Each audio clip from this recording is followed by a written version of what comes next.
آئیے آپ کو براہ راست یہ چلتے ہیں، جاوید لطیف میڈیا سے گفتگو کر رہے ہیں۔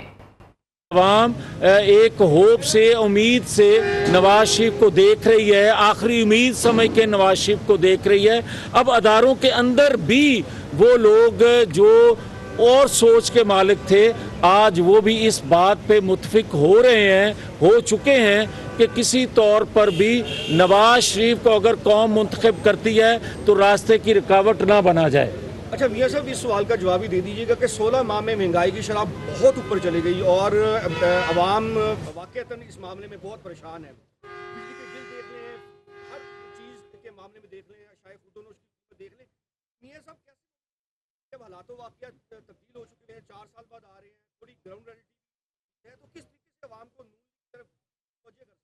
اگر پاکستان مسلم لیگ کے قائد کا ماضی سارے جانتے ہیں، جو کہ چلیں 15-20 سال کا نوجوان نہیں جانتا، کم از کم آپ تو جانتے ہیں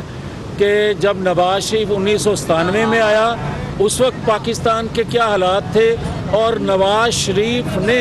اس وقت انڈیا کے ایٹمی دھماکوں کے جواب میں پاکستان کو نیوکلیر پاور بنایا، پاکستان کے دفاع کو ناقابل تسخیر بنایا تمام تر دباؤ کے باوجود۔ 2013 میں آیا، جو پاکستان کے اندر دہشت گردی تھی، جو پاکستان کے اندر اندھیرے تھے، جو پاکستان کی معیشت کا حال تھا، جو دنیا میں تنہائی کا شکار تھا، جو پاکستان کے اندر انویسٹر کا عدم اعتماد تھا، وہ ساری چیزیں ڈریس ہوئیں اور نواز شریف نے پاکستان کو 2017 میں ایک ترقی کرتا پاکستان بنا کے دکھایا۔ تو آج بھی میں یہ سمجھتا ہوں کہ جب نواز شریف پاکستان میں پاکستان کی کمان سنبھالیں گے تو وہ اپنے تجربے سے ان چیزوں کو انشاءاللہ تعالی نہ صرف ڈریس کر سکیں گے بلکہ پاکستان 2017 کا بنانے میں کامیاب ہو جائیں گے۔ میاں نواز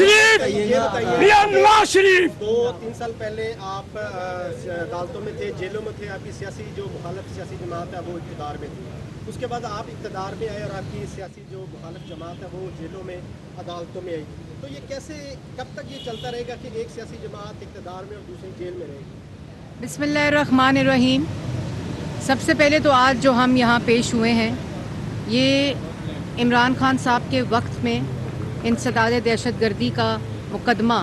ہم پہ درج کرایا گیا، تو ہم آج بھی ان مقدموں میں پیش ہو رہے ہیں جو عمران خان صاحب کی دین ہے، اور یہ کہنا کہ ہم عدالتوں میں تھے اور ہم جیلوں میں تھے، تو اللہ تعالیٰ کے فضل و کرم پہ جتنے جھوٹے الزامات اپنے سیاسی مخالفین کو جیلوں میں بند کرنے کے لیے عمران خان صاحب نے لگائے، ان سب میں میرٹ کے اوپر لوگوں کی بیلز ہوئیں، چاہے وہ نواز شریف صاحب ہوں، مریم نواز شریف صاحبہ ہوں، شہباز شریف صاحب ہوں، حمزہ شہباز صاحب ہوں، اور جتنی مسلم لیگ نون کی قیادت ہے، انہوں نے اپنے ہر کیس میں جو جھوٹا الزام اور جو جھوٹا کیس ان پر بنا، ان سب میں عدالتوں میں پیش ہو کر میرٹ پر بیلز لے کر آج وہ سرخرو ہوئے، اور جو لوگ آج جیل میں ہیں وہ اللہ تعالیٰ کی پکڑ میں ہیں، کیونکہ یہ مکافات عمل ہے کہ جب آپ دوسرے پہ جھوٹا الزام لگاتے ہیں، اور اس وقت صرف کیونکہ ملک کو لوٹا جا رہا تھا، ملک کی عوام کو تکلیف دی جا رہی تھی، مہنگائی کا طوفان تھا۔ آپ نے بھی سوال کیا کہ 16 ماہ کے اندر جو مہنگائی کی شرح تھی، تو 16 ماہ کے اندر جو مہنگائی کی شرح تھی وہ عمران خان صاحب کی دین ہے، وہ IMF کا وہ معاہدہ ہے جس پہ عمران خان صاحب کے دستخط ہیں، اور اس IMF کے معاہدے کی وجہ سے جس کو انہوں نے ڈیفالٹ کیا، انہوں نے اس کی خلاف ورزی کی، اور اس خلاف ورزی کے اوپر پاکستان کو دیوالیے کے قریب پہنچایا۔ 16 ماہ میں شہباز شریف نے ملک کو ڈیفالٹ ہونے سے بچایا، شری لنکا بننے سے بچایا، جہاں نہ دوائی ملتی، نہ پیٹرول ملتا، نہ کسی قسم کے کھانے پینے کی اشیاء ملتی، اور ملک کے اندر دھاوا بولا جاتا، بلوے ہوتے اور انارکی پھیلتی۔ سب سے بڑا جو کارنامہ ہے، اور اس کے بعد ایک اور بات کہ 16 ماہ میں جو مہنگائی ہے وہ 49 سال کی نالائکی، نااہلی، چوری اور لوٹ مار ہے۔ نواز شریف صاحب جب اقتدار میں آئے، پاکستان کی عوام سے اور پاک ملک کے اندر سے مہنگائی کا خاتمہ کیا۔ 2013 میں مہنگائی تھی 13 سے 16% مہنگائی تھی، جب 2018 میں پاکستان مسلم لیگ نون کی اور 2017 میں نواز شریف صاحب کی حکومت ختم ہوئی، اس وقت مہنگائی کی شرح 2.4% تھی، دہشت گردی ختم تھی، بجلی کے منصوبے بن کر لوڈ شیڈنگ 0 پر تھی، اور آج بھی